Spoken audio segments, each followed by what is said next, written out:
Day 3 of becoming consistent. ஆக்சுவலாக இந்த first 2 நாள் வந்து ரொம்ப கன்சிஸ்டண்ட்டாக ஃபீல் ஆச்சு. ஆனால் தேர்ட் டே வந்துட்டு ரொம்ப எனக்கு இன்கன்சிஸ்டண்ட்டாக இதை அப்படியே விட்டுடலாமா அப்படின்ற மாதிரி தோணுச்சு.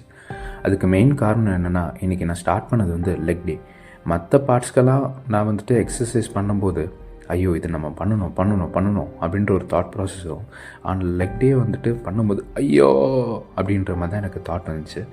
ஆக்சுவலாக என் மைண்டில் ஒரு தாட் வந்துச்சு, நிப்பாட்டிடலாம், போதும், வேண்டாம் அப்படின்ற ஒரு தாட் வந்துச்சு. அதே நேரத்தில் ஸ்டீஃபன் ஹாக்கிங் அப்படின்ற ஒரு சயின்டிஸ்ட், ஒரு ரெனவுண்ட் சயின்டிஸ்ட், அவருக்கு பார்த்திங்க அப்படின்னா ஏஎல்எஸ் அப்படின்ற ஒரு டிசீஸ் வந்து ஃபார்ம் ஆச்சு. அதனால் 2 கையும் வராது, 2 காலும் வந்துட்டு 2 கை 2 கால் ரெண்டுமே அவருக்கு வந்துட்டு பேரலைஸாக இருந்துச்சு.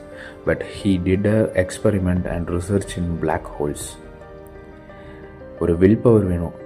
எதுவுமே இல்லைனாலும் நம்மளால் நிற்க முடியும், எதுவும் இல்லை அப்படின்னாலும் நம்மளால் நிற்க முடியணும் அப்படின்ற ஒரு தன்னம்பிக்கை நமக்குள்ளே இருக்கணும். அண்ட் அதோட இனிஷியல் ஸ்டேஜ்லேயே நான் வந்து தோற்று போயிட்டேன் அப்படின்னா நான் வந்துட்டு கண்டிப்பாக தோற்று போயிடுவேன் எப்போமோ அப்படின்ற ஒரு பயம் இருந்துச்சு. அந்த